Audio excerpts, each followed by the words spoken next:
Hoy girls, piliin mo yung lalaking hindi lahat ng oras para sa'yo. Kasi yun ang lalaking kaya kang buhayin. Busy yun, marunong din mahanap ng mga kinailangan mo guys. Yun ang totoong lalaki. Kasi sa totoo lang guys, yung lalaking lahat ng oras para lang sa'yo, yun ang lalaking tamad na walang trabaho. Kasi lahat ng oras na lang para na lang sa'yo.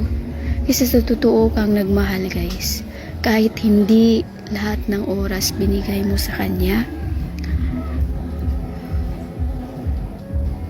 tiwala lang ka. Kasi totoo siyang nagmahal sa'yo. Kasi sa totoo lang, hindi naman lahat ng lalaki na lahat ng oras para sa iyo seryoso, 'di ba? Marami namang lalaki na palagi ang oras para lang sa iyo, pero marami ding iba kasi sa totoo lang busy lang, wala yung trabaho, lagi lang cellphone lang ginagawa yan. Yun muna mawala siya hindi yun makabuhay sa iyo guys. Yun, ikaw ang babae, aga ka lang tumatanda kasi gusto mo yung lalaking lahat ng oras nasa iyo. Wala namang hindi naman makagawa ng trabaho, at yun ang lalaki niyang standby na yan, wala yung trabaho. Kung gusto mo yung lalaking ganyan guys, yung lahat ng oras para sa iyo, ending pag nag-asawa na kayo, nahihirapan ka kasi hindi yun marunong magtrabaho,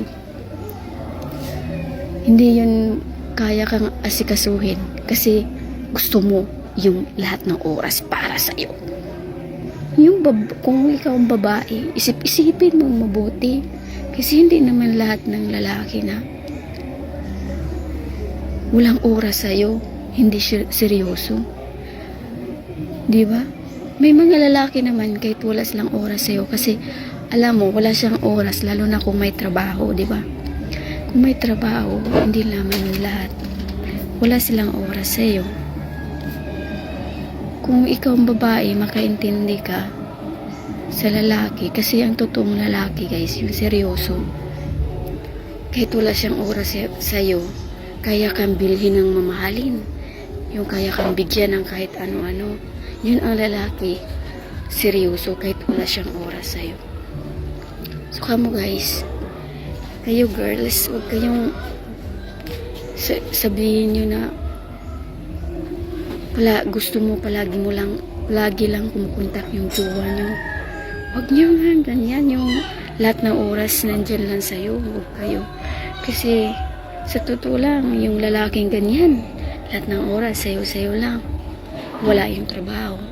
So pag asawa niyo, nahihirapan ka, madali kang tumatanda, ikaw yung umiiyak-iyak lang ka kasi hindi naman marunong sa trabaho, di ba?